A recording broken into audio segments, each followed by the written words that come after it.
পিসিমাকে সান্ত্বনা দিয়ে রথে উঠে যখন পথে যাচ্ছে মা, পিছন থেকে আর একজন চিৎকার করে বলে উঠলেন, মাধব, মাধব, একটিবার দাঁড়াও মাধব। একবার পিছন ফিরে চেয়ে দেখো,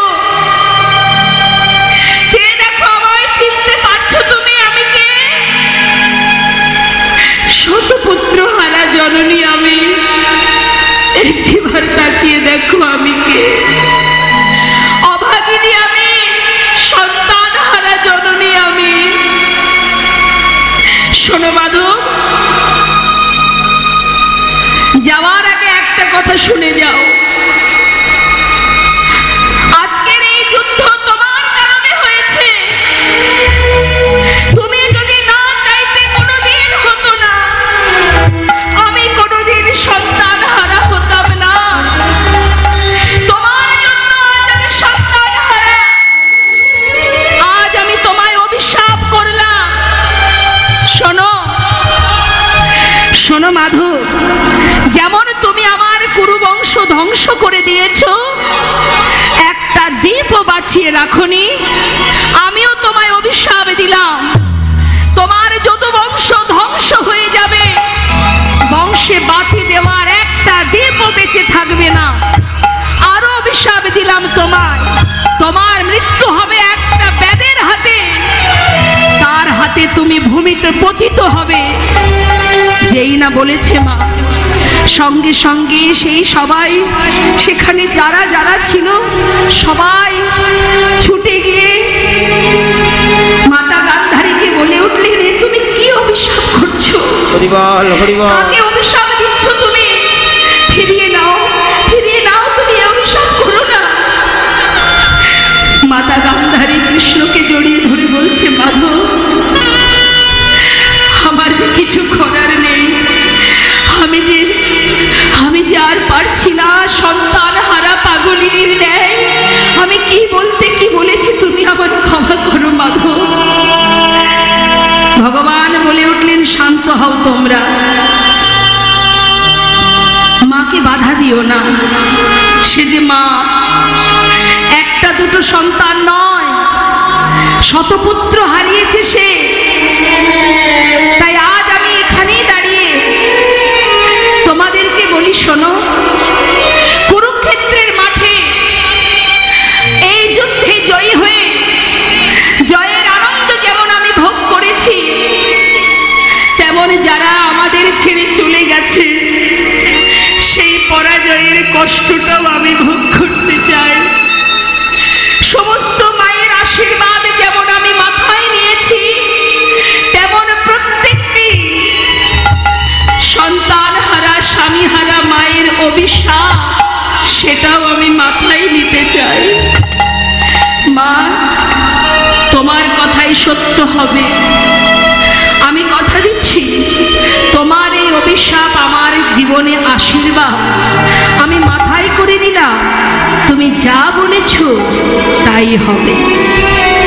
এই ছিল কারণ মা। 56 কোটি যদুবংশ ধ্বংস হয়েছিল ওই প্রভাসের তীরে। কিভাবে হয়েছিল আবারও শুনুন। এই 56 কোটি যদুবংশ যখন বড় হয় মা, এই সন্তানেরা বড় হবার পর তাদের মধ্যে একটি সন্তান ছিল মেয়েদের মতো দেখতে, যার নাম ভগবানের পুত্র, যার নাম শাম্ভ। এই শাম্ভ দেখতে অনেকটা মেয়েদের মতো বলে তাকে সুন্দর করে কাপড় পরিয়ে তার পেটের উপরে একটা কড়া বেঁধে নিয়ে গেছে বনের ভেতরে। বনে কারা থাকে? জঙ্গলে সাধুমুনি ঋষিরা ধ্যান তপস্যা করে। এমনই তারা এই 56 কোটি যদুবংশ ভগবানের সন্তান, তারা এমনই বড় হবার মাত্রই যখন তারা পরিপূর্ণ যৌবন বয়স, তখন তারা ধরাকে সরাজ্ঞান করতে শুরু করলো। মুনিদের কাছে গিয়ে বলে উঠলেন, এই যে মণিবা, যুগ যুগ ধরে সাধনা করছো, বলি এর গর্ভে কি আছে একটু বলতে পারবে? মুনিরা তো সবই বুঝতে পারছে মা, বারবার বলছে, বালক তোমরা চলে যাও, আমাদের এই আমরা যে বসে বসে ধ্যান তপস্যা করছি, আমাদের সেবা কাজে বাধা দিও না। বারবার বলছে, কিন্তু কিছুতেই সেখান থেকে যাচ্ছে না। কেন? বলতে পারছো না? কেমন সাধনা তোমাদের যে এর পেটে কে আছে বলতে পারছো না? বারবার যখন উপেক্ষা করছে তখন সেই মুনি রেগে গিয়ে বলে উঠলেন, তবে শোন বালক, তোরা যাকে আমার কাছে এনেছিস এর গর্ভে যে জন্মগ্রহণ করবে তার হাত দিয়ে তোদের এই 56 কোটি যদুবংশ ধ্বংস হয়ে যাবে। শোনা মাত্রই ছুটতে ছুটতে তারা ঘরে ফিরে গেল। এই যে পেটের উপরে কড়াটা বেঁধেছিল মা, সেটা ফাল হয়ে প্রসব হলো। আর যেই না ফাল হয়ে প্রসব হলো, সেই ফালটা নিয়ে গোবিন্দের কাছে গেলেন, গিয়ে বললেন, এটা দিয়ে কি হবে? আমরা যে বিপদে পড়েছি, পিতা বলে দাও আমরা কি করব? ভগবান কৃষ্ণচন্দ্র বললেন, এক কাজ করো। ফালটা দেখেই বুঝতে পেরেছে গোবিন্দ এবার প্রভাসের তীরে যজ্ঞ করার উপযুক্ত সময়। বললেন, শোনো, তোমরা সবাই প্রভাসের তীরে যাও, সেখানে পাথরে এই ফালটাকে ঘষে ঘষে এটাকে শেষ করে দাও। বলা মাত্রই সবাই মিলে সেই ফালটাকে নিয়ে প্রভাসের তীরে গিয়ে ওই পাথরের উপরে যখন ঘষছে মা, যত ঘষছে তত ফেনা বাহির হচ্ছে, আর সেই ফেনাগুলো নদীর ধার বরাবর যাচ্ছে। আর যখনই ধার বরাবর যাচ্ছে সেখান থেকে নল খাগড়ার গাছ তৈরি হচ্ছে। নিতাই গৌর হরি। আর ঘষতে ঘষতে যখন আর এতটুকু বাকি আছে, চিন্তা করছি এটা দিয়ে আর কি বা আমাদের ক্ষতি করবে, তাড়াতাড়ি করে সেটাকে নিয়ে জলে ফেলে দিলেন।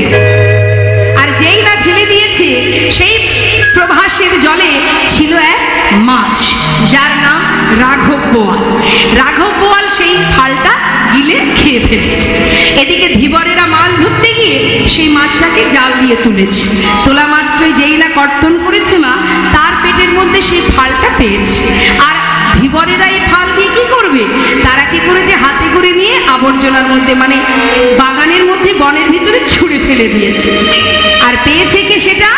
ওই ফালটা পেয়েছে জরা নামের এক ব্যাধ। নিতাই গৌর হরি বল। এই ব্যাধ, এই যে জরা, এ আবার কে?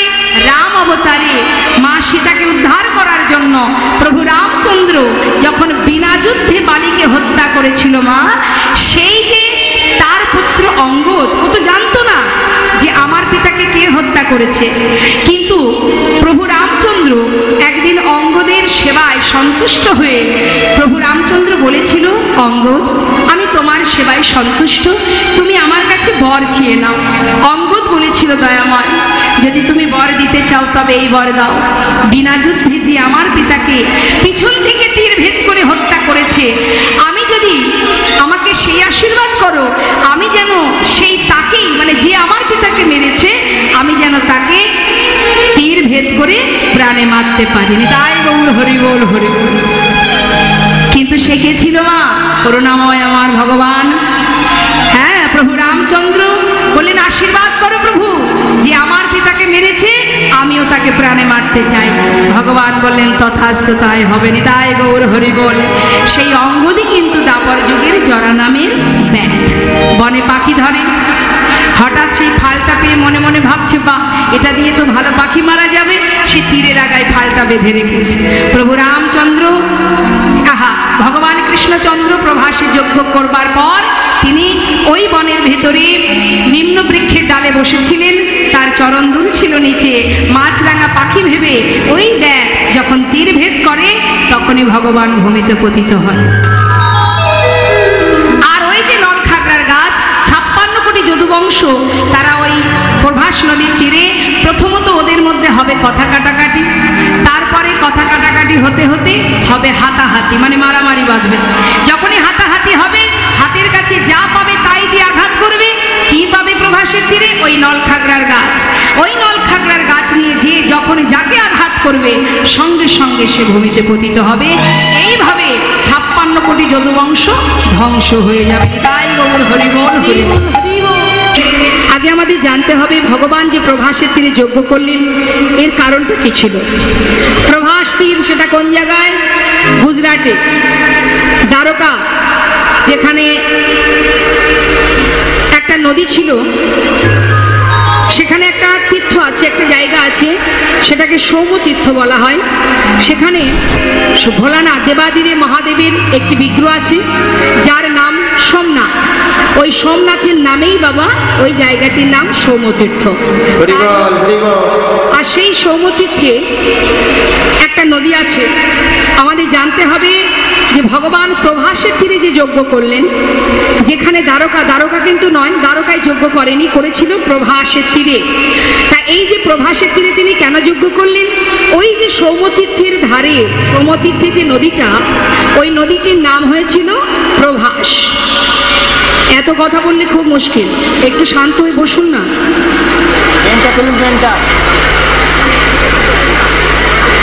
যাই হোক, আপনারা আপনাদের গল্প করুন, আমি আমার কথা বলি, আর কি করব।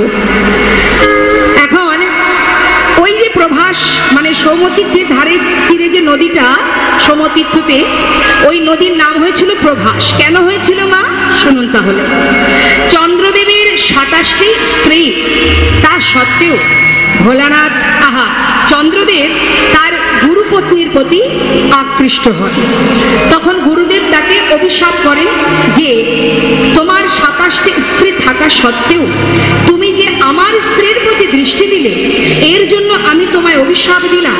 তোমার যে 15-16 কলা, একদিনে এক কলা ক্ষয় হতে হতে একদিন তুমি শেষ হয়ে যাবে। এই অভিশাপ দিল কে? গুরুদেব। অভিশাপ পেয়ে এবার কিন্তু তার শিষ্য অর্থাৎ চন্দ্রদেব একদিনে এক কলা ক্ষয় হতে শুরু হলো। এদিকে কি হলো? যখন তার একটি কলা বেঁচে আছে, তখন তার 27টি স্ত্রী দল বেঁধে তারা সবাই গেল কোথায় না? দেবাদিদেব মহাদেব ভোলানাথের কাছে। মহাদেব বসে আছেন কৈলাসে।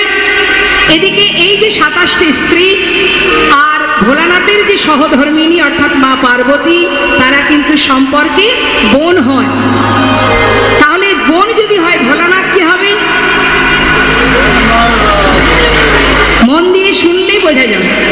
হ্যাঁ, মানে সম্পর্কে দিদির স্বামী মানে জামাই বাবু। হ্যাঁ, এখন 27টি স্ত্রী গিয়ে কৈলাসে গিয়ে চিৎকার করে ডাকছে, জামাই বাবু, ও জামাই বাবু। এখন 27টি শালী যখন চিৎকার করে ডাকছে, দেবাদিদেব মহাদেব মনে মনে ভাবছে, আহা, কৈলাসে পাহাড় পর্বতের মধ্যে বসে আমি ধ্যান করি, একটু তপস্যা করি, এখানেও আমার শান্তি নেই, তারা আবার আমাকে জামাইবাবু বলে ডাকছে। এত শালী আছে জানতাম না তো। হ্যাঁ, বলে তোমরা কারা, কি জন্য এসেছো? বিপদে পড়েছি জামাইবাবু। আরে তোমরা যে এতগুলো শালী আছো, কই আগে তো কখনো দেখিনি। বিপদে পড়েছো তাই এসেছো? আচ্ছা, কি হয়েছে বিপদ বলো। জামাইবাবু, আমরা বিপদে পড়েছি। আমার স্বামী সে যে গুরুপত্নীর প্রতি আকৃষ্ট হওয়ার কারণে গুরুর অভিশাপে সে শেষ হতে চলেছে, আর একটি কলা বেঁচে আছে। এটাকে যদি বাঁচিয়ে রাখার কোনো উপায় না পাই, তাহলে যে আমরা পতিকে হারিয়ে বৈধব্য জনম সইতে হবে। কি করব এখন আমরা? তখন ভোলানাথ বললেন, এক কাজ করো, যে কলাটি বেঁচে আছে ওই কলাটি আমার মাথায় যে জটা, এর মধ্যে গঙ্গা আছে, তার মধ্যে রেখে দাও। এই যে গঙ্গার জলের মধ্যে যদি তুমি রেখে দাও, যেই থাকুক না কেন, এটা হচ্ছে ওয়াটারপ্রুফ, অর্থাৎ এটা হচ্ছে অভিশাপ প্রুফ। মানে এর মধ্যে যেই থাকুক, তাকে যদি কেউ অভিশাপ করে থাকে, কোনো ক্ষয়ক্ষতিও করতে চায়, আমার এই জটার মধ্যে থাকলে তার কোনো অভিশাপ কাজে লাগবে না। নিশ্চিন্তে তোমার স্বামীকে আমার এই গঙ্গার মধ্যে রেখে দিয়ে তোমরা তোমার গুরুর কাছে যাও, সেখানে গিয়ে পতির প্রাণ ফিরিয়ে পাওয়ার জন্য তার চরণে হতে দাও। সবাই মিলে বিলম্ব না করে স্বামীকে ভোলানাথের মাথায় জটার মধ্যে গঙ্গার ভিতরে রেখে দিয়ে চললেন এবার গুরুদেবের কাছে। গুরু বৃহস্পতি বলে উঠলেন, তবে শোনো, তোমার স্বামীর একটি কলাও যদি বেঁচে থাকতো, তাহলে আমরা কোনো না কোনো উপায় আমি তোমাদের দিতাম। যেহেতু কিছু আর নেই, আর আমার কিছু বলারও নেই। গুরুদেব, পতিকে হারিয়ে বৈধব্য জনম কেমন সইব? আপনার কাছে এসেছি, আপনি কোনো উপায় বলুন, আমি দেখি স্বামীকে বাঁচাতে পারি কিনা। আচ্ছা, যদি তোমাদের একটা কলাও বেঁচে থাকে, তাহলে ওই প্রভাসের তীরে যে নদী, ওই সৌমতীর্থে যে নদীটা আছে, ওই নদীতে গিয়ে যদি তাকে স্নান করা, তবে তোমার পতির প্রাণ আবার পুনরায় ফিরে পাবে। বলা মাত্রই ভোলানাথের মাথা থেকে সেই একটি কলা তুলে নিয়ে দেরি না করে সেই সৌমতীর্থে নদীতে স্নান করানো মাত্রই আবার পুনরায় পূর্ণজ্যোতি তিনি ফিরে পেয়েছিলেন। আর পূর্ণজ্যোতি যখন ফিরে পেল, চন্দ্রদেব তাকে আশীর্বাদ করে বলল, তুই আমার পুনরায় জ্যোতি ফিরিয়ে দিয়েছিস, তাই আজ থেকে তোর নাম দিলাম প্রভাস। বিদায় গৌর, হরি বল, হরি বল। এদিকে কি হলো মা? সেই প্রভাস নদী অভিশপ্ত হলেন। কেন? এক মুনিপুত্রকে ওই প্রভাসের জলপান আর প্রভাসের জলে ছিল এক কুমির। সেই কুমির ওই সন্তানকে মানে মুনিপুত্রকে ওই তীর থেকে তাকে টেনে নিয়ে ভিতরে নিয়ে খেয়ে ফেলে। জলের ভিতরে যখন খেয়ে ফেলে, যার নাম চিত্রাঙ্গদা, যখন তাকে খেয়ে ফেলে অন্যান্য শিশুরা গিয়ে তার পিতাকে গিয়ে বললেন, মুনিবর আপনার সন্তানকে প্রভাসের জলের মধ্যে এক কুমির খেয়ে নিয়েছে। যখনই মুনিবর জানতে পারলেন যে তার পুত্রকে ওই প্রভাস নদীর কুমির খেয়ে নিয়েছে, শোনা মাত্রই সেই প্রভাসের তীরে এসে তিনি অভিশাপ দিলেন। কি অভিশাপ দিলেন? রে প্রভাস, তুই যখন আমার পুত্রকে হরণ করেছিস, আমার পুত্রকে তুই মেরে ফেলেছিস, আমি তোকে অভিশাপ দিলাম। এর কারণে আমি তোকে অভিশাপ দিলাম, তোর বক্ষের জল সবই শুকিয়ে যাবে। কুকুর বিড়াল তোরই বক্ষের উপরে যারা মল মূত্র ত্যাগ করবে, ঘৃণার চোখে দেখবে, সবাই ঘৃণা করবে তোকে। যেই অভিশাপ দিয়েছে, প্রভাস করজোড়ে বললেন, আমাকে অপরাধ, আমাকে এত বড় অভিশাপ দেবেন না মণিবর, কারণ আমার তো কোনো অপরাধ নেই। আপনার সন্তানকে খেয়েছে কে? আমার বক্ষে যে কুমির বাস করে, সে আপনার সন্তানকে প্রাণে মেরেছে, এর জন্য আপনি আমাকে অভিশাপ দেবেন না। শোনা মাত্রই মণিবর বললেন, কথাটা তো ঠিক, কিন্তু আমি যেহেতু অভিশাপ দিয়েছি, অভিশাপ তো লাগবেই। তাই আশীর্বাদ দিয়েছিলেন মণিবর, কি? দেখ, যে অভিশাপ আমি দিয়েছি, অভিশাপ তো অবশ্যই লাগবে, কিন্তু যেদিন তোর এই বক্ষ থেকে, এই প্রভাস থেকে জল নিয়ে অনাদি আদি গোবিন্দ রাধারানীর চরণ ধৌত করবে, সেই দিন তুই মুক্তি পাবি, উদ্ধার হবি, তার আগে নয়। তাই গৌর হরি বল। তাই প্রভাস নদীর এই অভিশাপ থেকে মুক্তি দেওয়ার এটা ছিল একটা কারণ গোবিন্দের। ভগবান যেটাই করেন মা, তার পিছনে কারণ থাকে। সব কিছু সিদ্ধান্ত করে এবার করুণাময় গোবিন্দ আমার তিনি লীলায় প্রবেশ করলেন। এদিকে হলো কি মা, তিনি তো চলে গেলেন দ্বারকাতে, আর এদিকে শ্রীমতী রাধারানী বৃন্দাবনের কি অবস্থা দেখুন, একটু মন দিতে হবে পদাবলিতে। রাধারানী আমার তিনি প্রাণবধূ চলে গেলেন দ্বারকায়। বালির উপরে, মাটির উপরে, চোখের জলে মাটিটাকে ভিজিয়ে তার উপরে প্রাণবধূর চিত্র অঙ্কন করছে, ছবি আঁকছে মা। কিভাবে আঁকছে মন দিয়ে শোনো, কি বলছে? কৃষ্ণ কৃষ্ণ বলি আজি কাঁদে বাহু তুলি, মরমে দারুণ ব্যথা গো সখী রে,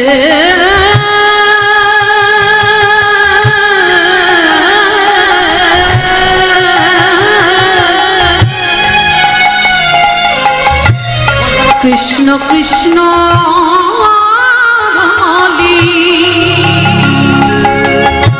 কাঁদে বাহু তুলি, মরমে দারুণ ব্যথা, মৃত্তিকা উপারি মূরতি আঁকিয়া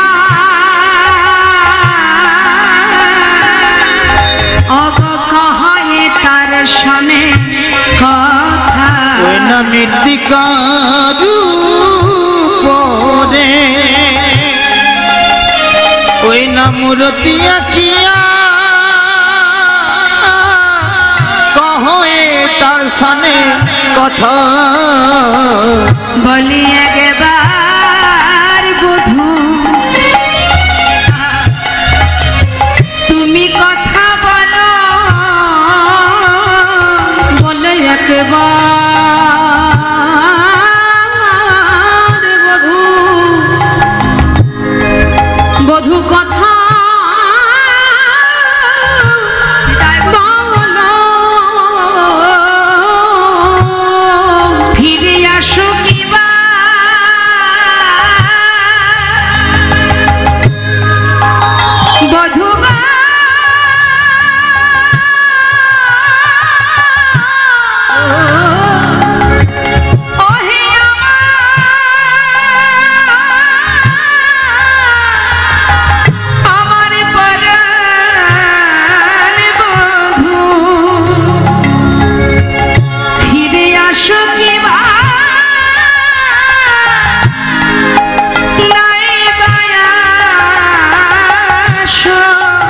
বধূ একেবারে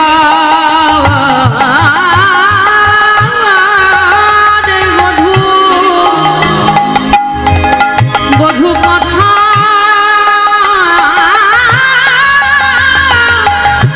কথা বলো ফিরে আসো কিনা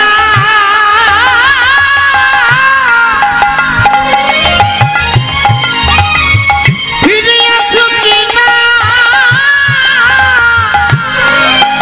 তুমি নাই বয়স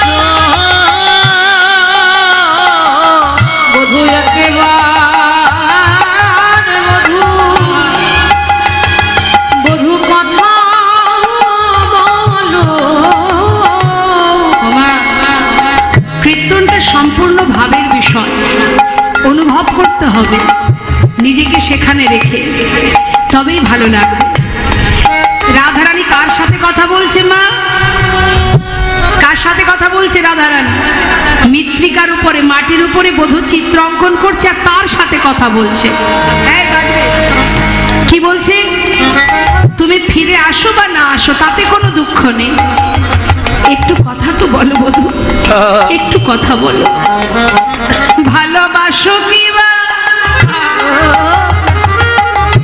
নাই বাসো, এই হচ্ছে ভালোবাসা। ও মা আমার দিকে, এই জগতের ভালোবাসা আর আমার রাধা গোবিন্দের ভালোবাসার তাৎপর্যটা দেখুন।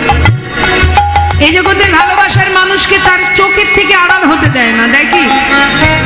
এই সব সময় আমার পাশে বসে থাকবে, কোথাও যাবে না, কারোর সাথে কথা বলবে না। আর আমার রাধারানীর ভালোবাসাটা দেখুন। বধূ ভালোবাসো কি বা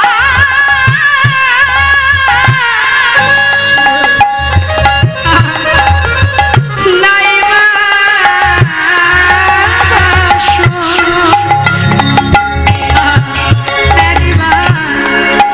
শুধু একবার বধূ কথা বলো। ভালোবাসো কিবা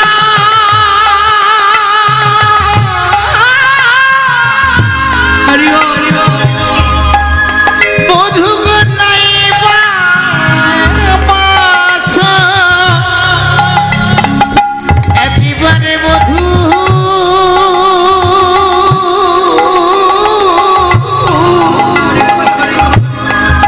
তুমি কথা বলো। বাবা, চিত্র অঙ্কন করছে কেমন ভাবে দেখুন। এখানে তো অনেকেই আছে যারা চিত্র অঙ্কন করে। কিভাবে আছে? রাধারানী আঁকিয়া সে কটি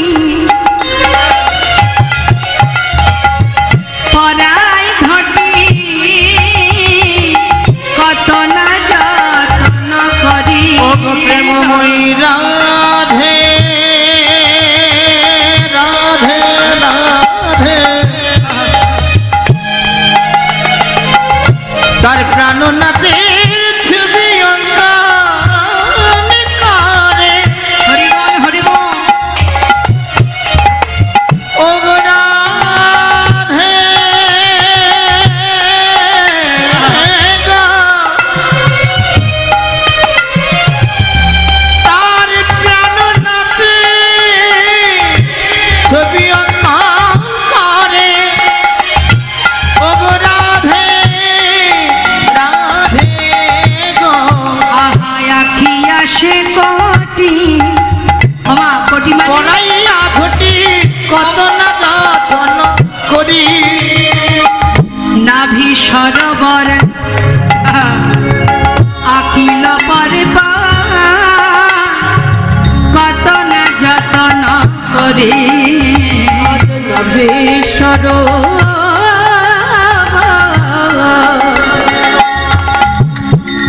দেখো আমাকে তার পা, আহ কত না যত্ন করি। হরি বল, হরি বল। সখীরা বলছে আয় রায়, রায় কিরে তোর কি মাথা খারাপ হয়ে গেল? বধূর চিত্র অঙ্কন করছিস কিন্তু চিত্র অঙ্কনে ছিরি ছবিটা কি রে? এইভাবে কেউ চিত্র অঙ্কন করে? কি গো মায়েরা বলুন, এখানে কেউ ছবি আছে আঁকে এমন কেউ আছে নাকি? আছে? কে আঁকে ছবি? একটা মানুষের ছবি যদি আপনি আঁকতে চান, শুরু করার নিয়মটা কি হয়? মস্তক থেকে আর নয় চরণ থেকে। ভালো করে বুঝবেন মা, ছবি আঁকতে গেলে হয় মাথা থেকে নাই পা থেকে ছবি আঁকতে শুরু করতে হয়। কিন্তু রাধারানী আঁকছে কোথায়? আগে কোমরটা। আর যেই না কোমরটা আগে এঁকেছে, সখীরা ধরেছে, গুরু ধরে অঙ্কন শিখেছিলি সব ভুলে গেলি? এইভাবে কেউ চিত্র অঙ্কন করে? হ্যাঁ, কি হলো রে তোর? তুই কি সব ভুলে গেছিস? রাধারানী বলিছে সখী রে, ওরে সখী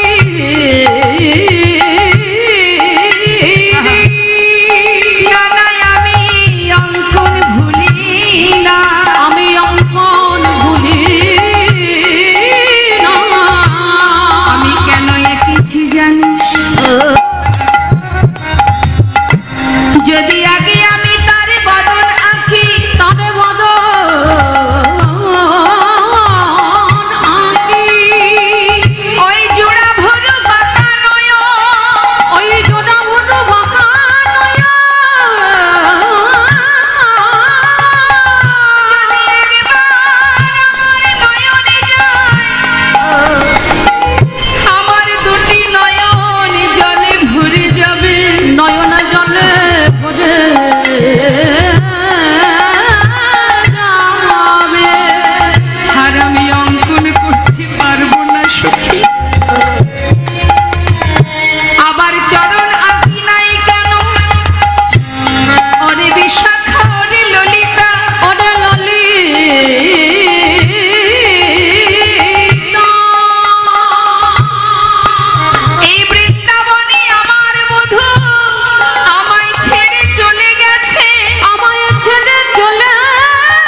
বলে আমি কি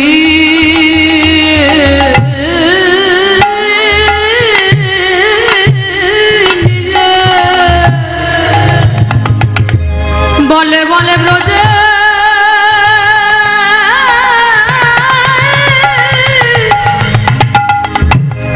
ব্রজে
উঠছে মা।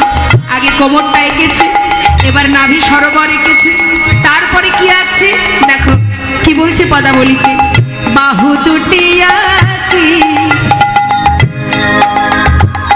ছলো ছলো আঁখি বাঁশিটি দিল সেই করে আজ সখীরা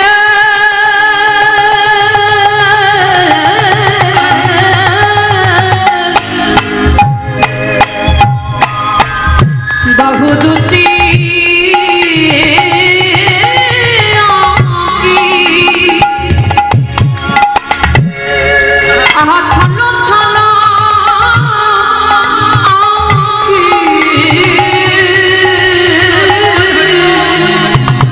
এবারে বাঁশি দিল যে হাতে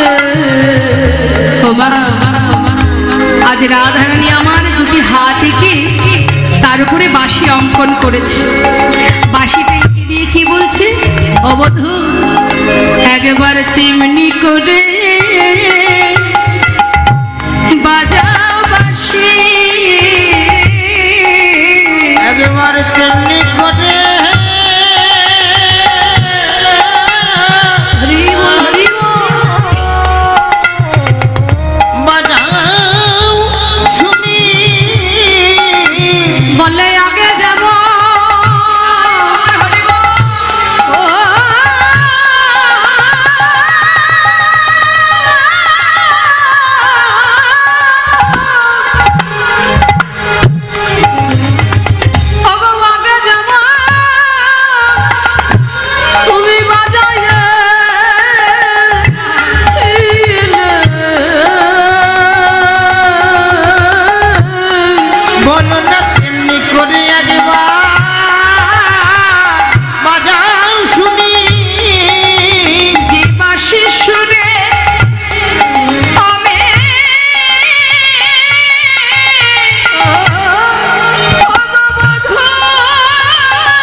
অপরূপ শোভা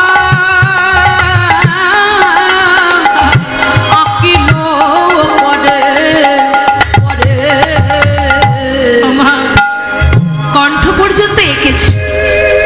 এবার রইল বাকি বদনটা। যেই না বদন আঁকা হয়ে গেল, বদন রাখা আঁকা মাত্রই বধূর বদনের উপরে নিজের বদনটা রেখেছে। ওই মাটির উপরে বধূর বদন এঁকে সেই বদনে নিজের বদনটা রেখে এবার আমার রাধারানী কাঁদছে আর কি বলছে, মুখে মুখ দিয়া কাঁদিয়া কাঁদিয়া কহায় তার সনে কথা, ওই না মুখ মুখ দিয়া ওই না কাঁদিয়া কাঁদিয়া ওই না কহয়ে তার সনে কথা, কহে যদুনা ওহে প্রাণনা একবার দেখো হে রাধার ব্যথা, ওই না কহে যদুনা ওহে প্রাণনা দেখো না রাধার ব্যথা, তুমি একবার সে দেখে যাও ওগো বধূ হে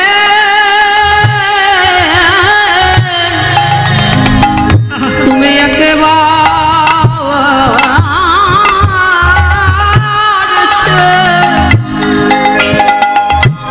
এসে দেখে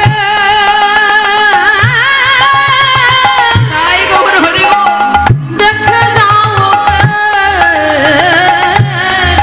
আমার রাধা রানী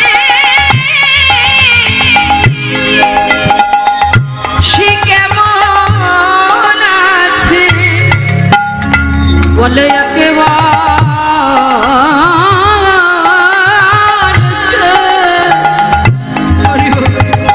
এসে দেখে যাও গো আমাদের রাধা রানী কেমন আছে বলে একেবারে এসে দেখে যাও সেটি কেমন করে বাজবে বলো বলে একেবারে এসে দেখে যাও কেমন করে বাজবে বলো একেবারে ধরবে ফিরাও কেমন করে বাজবে বলো একেবারে শিখে যাও বলে একেবারে এসে দেখে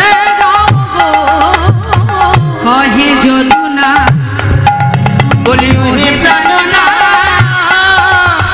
দেখো না রাধার ব্যথা বৃন্দাবনের এহানো অবস্থা মা সবাই শোকে আহত হয়ে সকলে মিলে বিরহের তাপে জর্জরিত এদিকে দেবর্ষি নারদ হঠাৎ মনে মনে ভাবছে বহুদিন হলো সাধু সঙ্গ করিনি যাই একবার বৃন্দাবনে যাই গিয়ে একটু সাধু সঙ্গ বৈষ্ণব সঙ্গ করে আসি মনের আনন্দ ধরছে না দেবর্ষি নারদ যাচ্ছে তার বাহন কি মা দেবর্ষি নারদের বাহন ঢেকি ঢেকির উপরে চড়ে মনের আনন্দে যাচ্ছে বৃন্দাবনের দিকে কেন সাধু সঙ্গ বৈষ্ণব সঙ্গ করবে বলে বিধির নন্দন আজি চিন্তা মনে মনে বিধির নন্দন আজি চিন্তা মনে মনে বিধির নন্দন আজি চিন্তা মনে নারদ চলে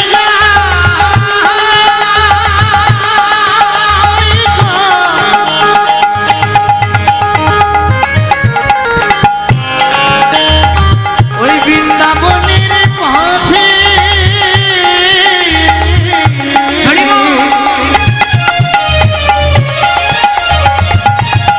নারদ চলে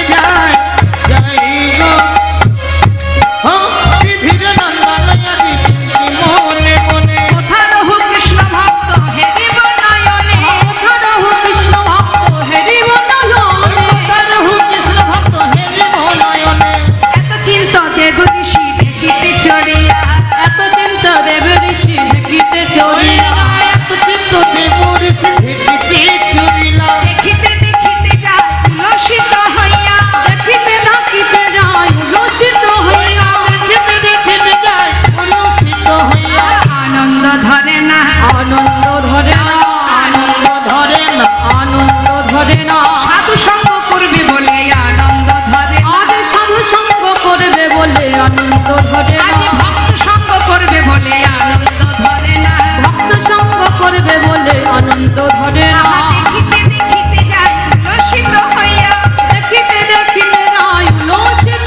হইয়া মনের আনন্দে যাচ্ছে দেবর্ষি নারদ ঢেকিতে চড়ে সাধু সঙ্গ করবে কোন দিকে বৃন্দাবনের দিকে যখনই বৃন্দাবনের কাছাকাছি এসেছে মা বৃন্দাবন থেকে বিরহের তাপ এসে দেবর্ষি নারদের অঙ্গে লেগেছে আর যেই না তাপ লেগেছে দেবর্ষি নারদ চারিদিকে তাকিয়ে দেখছে কোথা থেকে আসছে এই তাপটা এত তাপ কিসে হরি বল দেবর্ষি নারদ যাচ্ছে তপ্তদর্শী দেবঋষি চারিপানে চা তপ্তদর্শী দেবঋষি চারিপানে ওই চা রাজা করেছে দেবর সে চারি পানে চায় কোথা হতে তাপ আসি লাগে মোহর গায় কোথা হতে তাপ আসি লাগে মনে গায় চারিদিকে তাকিয়ে তাকিয়ে দেখছে কোথা থেকে আসছে তাপ যত বৃন্দাবনের দিকে এগিয়ে যাচ্ছে বৃন্দাবনে পৌঁছানো মাত্রই বুঝতে পারলেন এই বিরহের তাপ এটা অন্য কোনো তাপ নয় বিরহেরও একটা তাপ আছে মা গোটা বৃন্দাবনবাসী কৃষ্ণহারা হয়ে সবাই কাঁদছে আর এই বিরহের তাপে জর্জরিত হয়ে দেবর্ষি নারদ স্থির করলেন হে প্রভু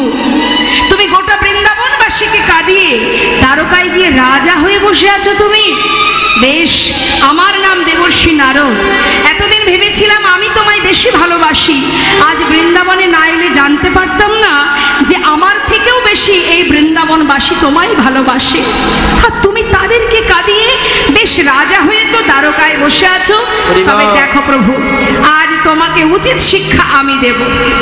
সবাই বলে আমি গন্ডগোলের গোসাই, তার মানে কি দেখবেন বাড়িতে বাড়িতে ঝগড়া হলে সবাই কি বলে? নারদ, মানে আরো বেড়ে যায়, তাই না? মানে কি ঝগড়া হলেই নারদের ঘাড়ে চাপা পড়ে যে কি না নারদ নারদ, সবাই বলে নারদের জন্য গন্ডগোল। তাহলে আমি যখন গন্ডগোলের গোসাই, আজ তোমার একদিন আমার একদিন, হে প্রভু আমিও দেখি তুমি কি করে সবাইকে কষ্ট দিয়ে সবাইকে যন্ত্রণা দিয়ে নিজে কত সুখে আছো, কেমন ভাবে রাজা হয়ে বসে আছো। বিলম্ব না করে দেবর্ষি নারদ বৃন্দাবন ত্যাগ করে এবার যাচ্ছে দ্বারকায়। তো যাবার কালে কি করেছে? নিজের হাতের যে বীণাটা আছে মা, যে সর্বদাই প্রভুর নাম জপ করে, বলে উঠলেন রে বীণা, আজ থেকে প্রভুর নাম আর গাইবি না, আজ থেকে তুই নাম করবি রাধা নাম। দ্বারকাবাসী কিন্তু রাধা নাম জানে না মা, রাধাকে কেউ জানে না দ্বারকায়। দেবর্ষি নারদ কি করলেন? বীণাতে রাধা নাম গাইতে গাইতে গেলেন। কেন? গোবিন্দকে বশ করতে গেলে একমাত্র রাধাই পারবেন, তাই গৌর হরি বল। তাই বিলম্ব না করে যাচ্ছে। আর বীণাকে কি বলছে? রে বীণা, বলো বলো যন্ত্র রাধা নামে মন্ত্র, বলো বলো যন্ত্র রাধা নাম মন্ত্র, বলো বলো যন্ত্র রাধা নামে মন্ত্র, দান ব্রত ব্রত পূজা কিছু নাহি বলো বলো রাধা নামে মন্ত্র, বলো বলো যন্ত্র রাধা নাম মন্ত্র, রাধে যজ্ঞ ব্রত পূজা কিছু নাহি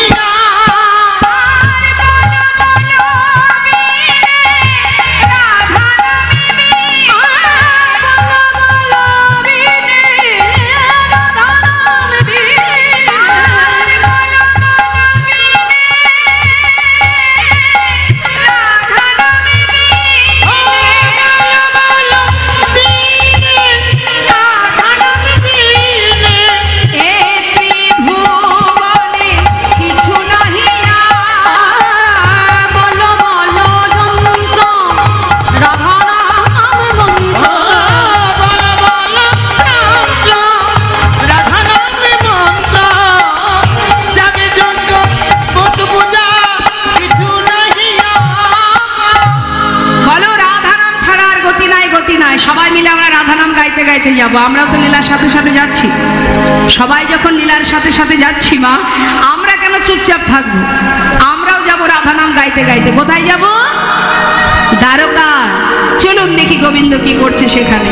হ্যাঁ, তা সবাই মিলে রাধা নাম গাইবো। দুহাত তুলে তুলুন দেখি।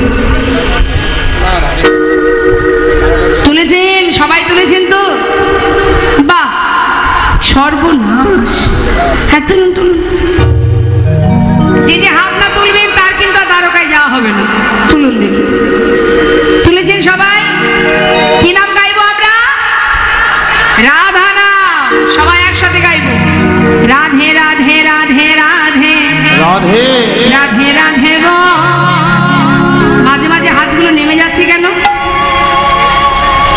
রাধে রাধে রাধে রাধে রাধে রাধে বল বলো রাধে রাধে রাধে রাধে রাধে রাধে বো, রাধে রাধে রাধে রাধে রাধে রাধে বো, বলো রাধে রাধে রাধে রাধে রাধে রাধে বো, রাধে রাধে রাধে রাধে রাধে রাধে বো, ও রাধে রাধে রাধে রাধে রাধে রাধে বো, রাধে রাধে রাধে রাধে রাধে রাধে বো, ও রাধে রাধে রাধে রাধে রাধে রাধে বো, রাধে রাধে রাধে রাধে রাধে রাধে বো, বলো রাধে রাধে রাধে রাধে রাধে রাধে বো, রাধে রাধে রাধে রাধে রাধে রাধে বো, বৃন্দাবন কি জোরে জোরে একেবারে আমাদের এখানে যে সুরযন্ত্র আছে তার সঙ্গে যেন মিলে যায়। বলে মিলবে না, হ্যাঁ স্কেলের সঙ্গে মেলাতে হবে। দেখি কণ্ঠস্বর যার যতটুকু দিয়েছেন গোবিন্দ, উচ্চস্বরে গোবিন্দ সেবায় সবাই মিলে একটু ডুবে যান। হাত তুলে, হাত না তুললে মনে জোর আসবে না। হ্যাঁ, বৃন্দাবন কি, বাপরে বাপ, আরো জোর হবে মনে হচ্ছে। বৃন্দাবন কি, যমুনা মাই কি, রাধা কুণ্ড কি, শ্যাম কুণ্ড কি, গোবিন্দ কুণ্ড কি, বিলাস বন কি, মধুবন কি, মধুবন কি, ঋষিঘাট কি, শিবট কি, মোহন বন কি, মাধবী বন কি, লৌহ বন কি, তাম্র বন কি, কমল বন কি, মধুবন কি, आगे पीछे दाहिने बाएं बोल बोल में ऊपर नीचे बोलो राधे राधे राधे राधे राधे राधे बोलो राधे राधे राधे राधे राधे राधे बोलो राधे राधे राधे राधे राधे राधे बो राधे राधे राधे राधे राधे राधे बो राधे राधे राधे राधे राधे राधे वो राधे राधे राधे राधे राधे राधे बोलो राधे राधे राधे राधे राधे राधे बो राधे राधे ओ राधे राधे राधे राधे राधे राधे बोल राधे राधे राधे राधे राधे राधे बोल राधे राधे राधे हरिर नामो हरिर नामो एवं केवलम कलो नास्ते गो गतिर अन्यथा नाम ছাড়া গতি নাই গতি নাই গতি নাই। তাই চলতে ফিরতে অপবিত্র পবিত্র বা সর্ববাস্তাঙ্গত বিবা জৎসরে পুণ্ডরিকাক্ষ সবার অভ্যন্তর সূচি। তুমি সূচি থাকো অসুচি থাকো, পবিত্র থাকো অপবিত্র থাকো, কোনো দুঃখ নেই। যখনই হরিকে স্মরণ করবে সেই মুহূর্তেই তোমার ভিতর বাহির পবিত্র হয়ে উঠবে। নিতাই গৌর হরি বল। এর জন্য স্থানকাল পাত্রের দরকার হয় না। তাই আজ আমার গৌর হরি তিনি নদীয়ার পথে সবাইকে নিয়ে সুন্দরভাবে যজ্ঞ করবেন বলে স্থির করলেন। মাগো, প্রতিটা যুগেই যজ্ঞ হয়েছে, রাম অবতারেও যজ্ঞ হয়েছে, দাপর যুগও হয়েছে, কলিতেও হচ্ছে যজ্ঞ। নদীয়ার চাক গৌর সুন্দর তিনি হরিনাম যজ্ঞ করবেন বলে তিনি কি করলেন, স্থির করে নিয়ে পরামর্শ করলেন কার সঙ্গে, দাদা নিতা নন্দ সনে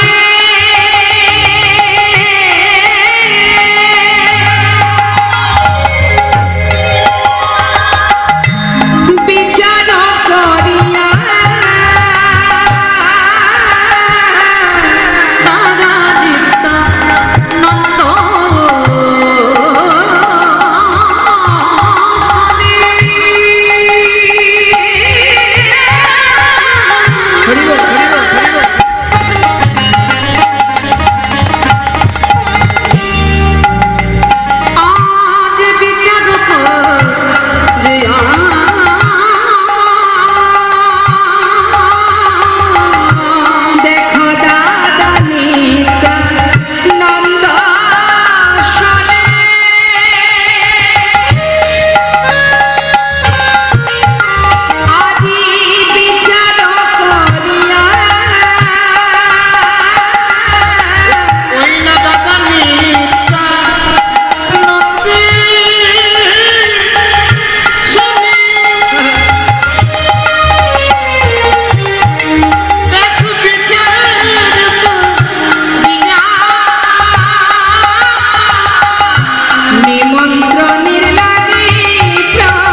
পরামর্শ করি, তাই না, যে কি করতে হবে আপনি বলে দিন।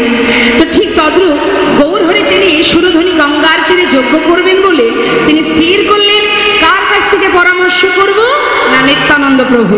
নিত্যানন্দ প্রভু গৌরহরি দাদার কাছ থেকে পরামর্শ নিলেন। এবার দাদা বললেন, ভাই নিমন্ত্রণ যদি করতে হয়, মানে যজ্ঞ যদি করতে হয়, সাধুগুরু বৈষ্ণবকে নিমন্ত্রণ করতে হবে। সর্বাগ্রে সাধুগুরু বৈষ্ণবকে নিমন্ত্রণ করতে হবে। সবাইকে সসম্মানে নিজ স্থানে এনে তাদেরকে চরণ ধৌত করে যে যে যা যা নিয়ম সেগুলো সব দাদা গৌরহরিকে শিখিয়ে দিচ্ছেন মা। প্রভু যেটা করছেন কেন করছেন? আমাদের মতো জীবের শিক্ষার জন্য। দেখুন, আজ আমার নিত্যানন্দ প্রভু বলছে, শ্রীবাস তুমি নিমন্ত্রণের ভার নিয়ে নাও, তোমার দায়িত্ব সবাইকে নিমন্ত্রণ করা। তবে নিমন্ত্রণের নিয়ম আছে। আপনারা তো নিমন্ত্রণ করেন না মা? কোনো বাড়িতে শুভ কাজ করলে নিমন্ত্রণ করেন তো? কিভাবে নিমন্ত্রণ করেন? আচ্ছা, পাশাপাশি কারোর সাথে কথা না বলে আমার সঙ্গে বললেই ভালো হয়। আমি তো মাত্র 3 ঘন্টার জন্য এসেছি, একটু কথা বলুন। নিমন্ত্রণ করার সময় কিভাবে করেন? ফোনে করেন তো? ফোনে এখন সব ফোনেই নিমন্ত্রণ হয়। আগেকার সময় কি হতো? চিঠি দিয়ে নিমন্ত্রণ পত্র পাঠিয়ে নিমন্ত্রণ করা হতো। বা দেখা যেত, আগেকার সময় দেখেছি মা, যে গলবস্ত্র হয়ে পান সুপারি হাতে নিয়ে বাড়িতে বাড়িতে নতমস্তকে নিমন্ত্রণ জানাতো, তাই না?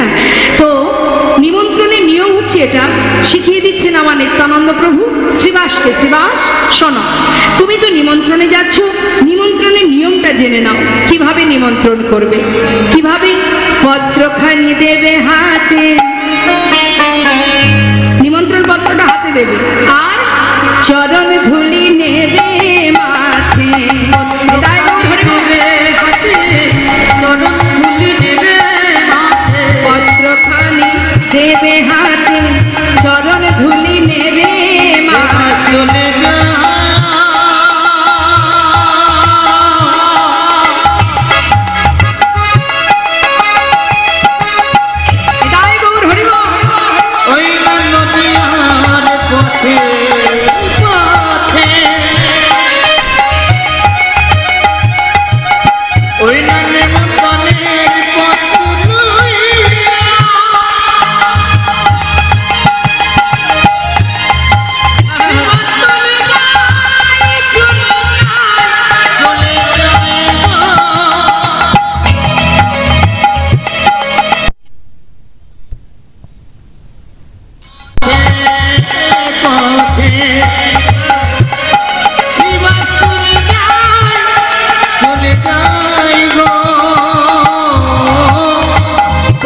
করজোড়ে বলিবে, করজোড়ে বলিবে, সবার করজোড়ে বলিবে, করজোড়ে বলিবে, চরণ ধরে বলিবে, করজোড়ে বলিবে, চরণ ধরে বলিবে, করজোড়ে বলিবে, সবার চরণ ধরে বলিবে, সুরধনের তটভূমে।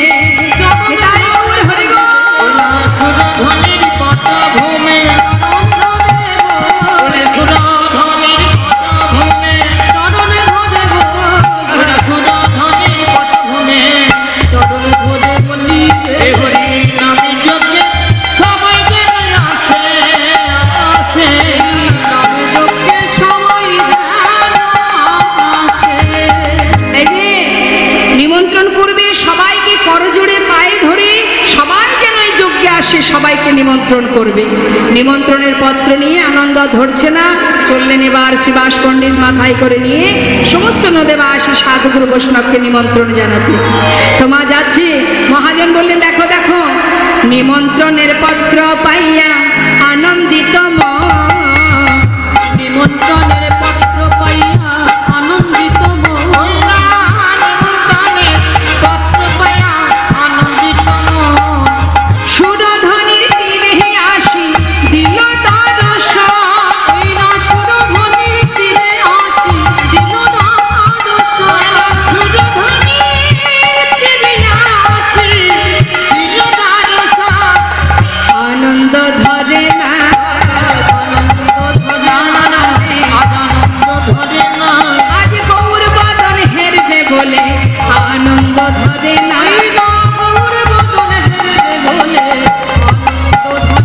ওই না সুরধ্বনি ফিরে আসি দিল দর্শন।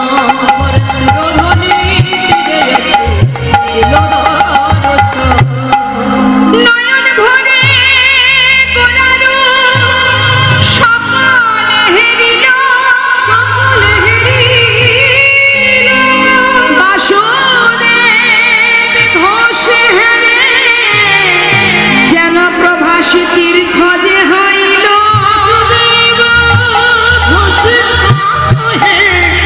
প্রভাসিত যে হইল।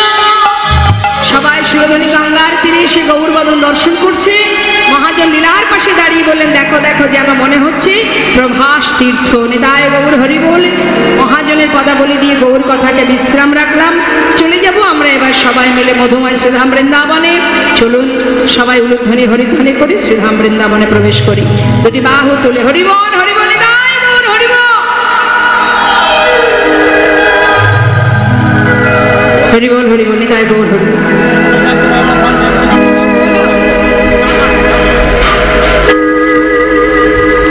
জয় রাধেশ্যাম। মাগো মায়েরা বলুন দেখি বৃন্দাবনের রাজা কি? বাহ, রাধে রাধে।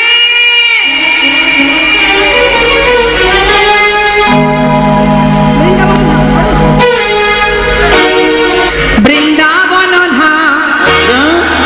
সবাই মিলে হাতে তালি দেবেন। এটাও একটা সেবা। আমাদের এই যে অঙ্গটা দেহটা এটা তো ভগবানের দেওয়া, তো সেই দেহটা গোবিন্দ সেবায় লাগানোর জন্য এটাও একটা সেবা। দুহাত তুলে হাতে তালি দিয়ে আমাদের ইন্দ্রিয় দিয়ে ভগবানের সেবা করা। হ্যাঁ, বৃন্দাবন ধাম অপার আচ্ছা আচ্ছা আচ্ছা জপে যা রাধে রাধে। রাধে শ্যাম রাধে।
একটা কি হয়, ফ্রি।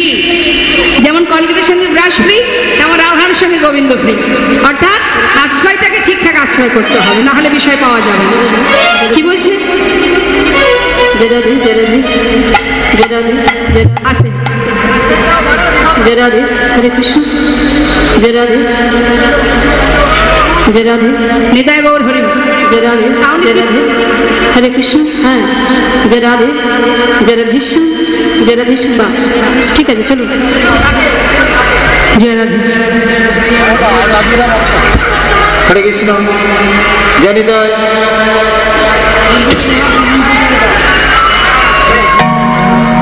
হরিবল, হরে কৃষ্ণ। আমি বেশি করে গাইব, সাউন্ডটা তো আগে ঠিক করতে হবে না, যেটাতে আপনারা আনন্দ পাবেন সেটা আগে ঠিক করে নিন।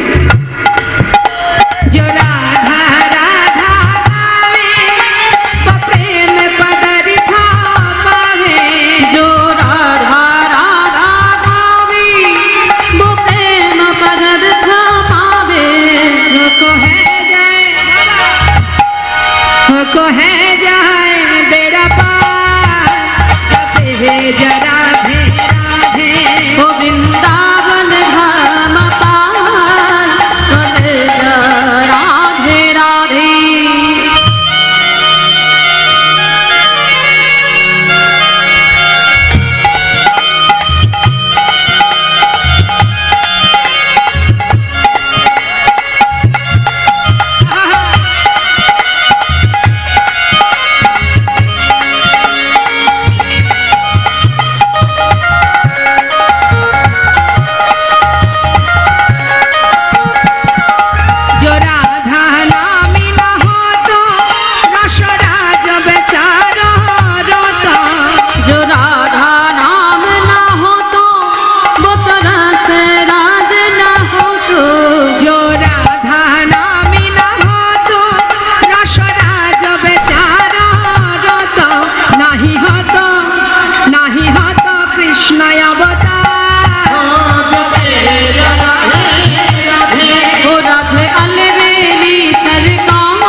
जय राधे।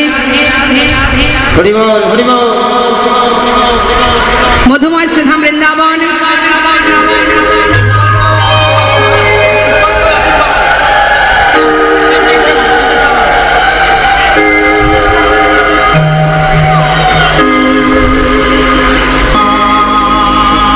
আজকের এই মহানাম যজ্ঞের প্রথম সূচনা সারা রাত্রি ব্যাপী লীলা কথা হবে, আপনারা আস্বাদন করবেন। আমার পরেও লীলা আছে। তো কমিটির ভক্তগণের অনুরোধ, তারা আস্বাদন করবে বৃন্দাবন লীলা শ্রীকৃষ্ণের প্রভাসযজ্ঞ। করাটা কোনো বিষয় নয়, কিন্তু প্রভাসযজ্ঞ একেবারে শেষ লীলা, শেষে একদম শেষে যে কীর্তনিয়া গান, এটা তার পক্ষে ঠিক আছে। তো ভক্তগণের অনুরোধ আমার মুখে শুনবে, তাই আমি গাইছি।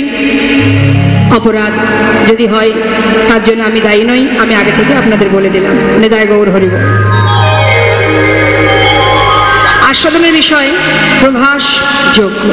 নিতাই গৌর হরি বল। লীলা পরিবেশনে ভুল ত্রুটি হলে সন্তান জ্ঞানে সকলে ক্ষমা করবেন।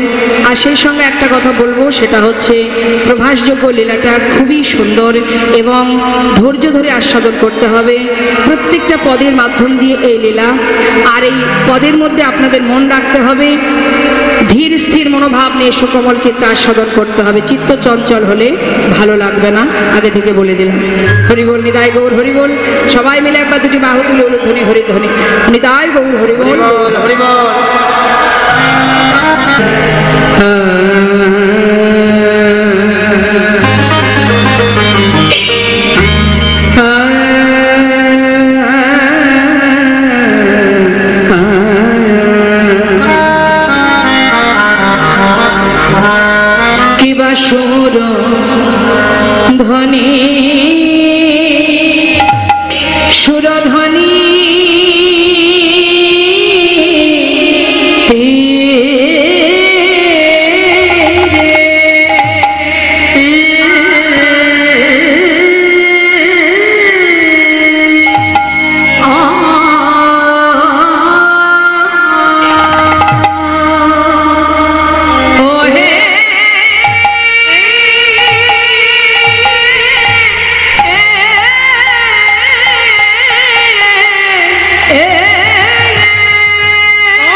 কিশোর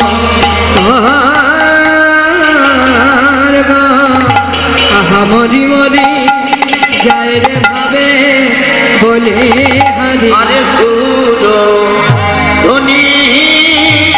সুরধ্বনি সুরধ্বনির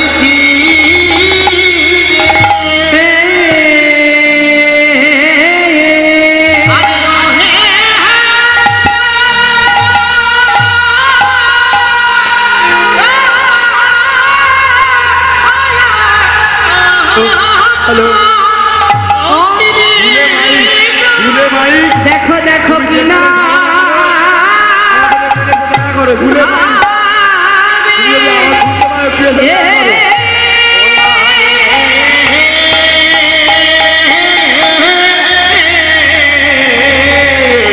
কিনা ভাবে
আজি আনন্দে বিভোর নিতাই গৌর হরিবল হরিবল। আমি আশা রাখবো মায়েদের কাছে অবশ্যই আপনারা যখনই দুটি বাহু তুলবেন এবং এখানে আমার বাবারাও আছেন, ভক্তজনেরা আছেন, সবাই উলুধ্বনি করবেন, মায়েরা উলুধ্বনি করবেন, বাবারা জয়ধ্বনি দেবেন, এটা হরিবাসর। কেমন? যার যতটুকু ক্ষমতা আছে উচ্চস্বরে উলুধ্বনি হরিধ্বনি করবেন, এতেই কিন্তু রাধা গোবিন্দের সেবা হয়। তামা আস্তে আস্তে নদিয়ার চাঁদ আমার গৌর সুন্দর তিনি নামযজ্ঞ করবেন বলে স্থির করলেন, হরিনাম যজ্ঞ। কলিযুগে নাম ছাড়া গতি নাই, গতি নাই, গতি নাই। বৈষ্ণব মহাজন বললেন, দানব্রত তপতীর্থ ক্ষেত্রাদি নাঞ্ছাজায় স্থিতা সত্যয় দেব মহাতন সর্বপাপ হর শোভা রাজস্ব অশ্বমে ধন জ্ঞান আধ্যাত্ম বস্তু ন আকৃষ্য হরিনামে স্থপিত শেষু নামেশ। অর্থাৎ দান করো তাতে যে ফল পাবে, ব্রত করো তাতে যে ফল পাবে, যজ্ঞ করলে যে ফল পাবে, তুমি যে যে শুভ কর্ম করবে, সুকাজ করবে, তাতে আলাদা আলাদা ফল অর্থাৎ আলাদা আলাদা পুণ্য অর্জন হয়। তার সমস্ত কিছুর যেমন আলাদা আলাদা পুণ্যতা আছে, পুণ্য অর্জন করছেন আপনি। কিন্তু যদি আপনি হরিনাম করতে পারেন, হরিনাম করলে কি হবে, যত রকমের সুফল আছে বিভিন্ন ধর্মীয় কাজে যে পুণ্য অর্জন আপনি করছেন, প্রত্যেকটি শুভ কাজে ফল, সেই যে পুণ্য, সেটা আপনি এক হরিনামেই লাভ করতে পারবেন। হৃদয় গৌর হরি বল। সমস্ত রকমের পুণ্য অর্জন এক হরিনামেই পাওয়া যায়। কলিযুগে নাম ছাড়া নাহি আর ধর্ম, সর্বধর্ম সার নামে শাস্ত্র মর্ম।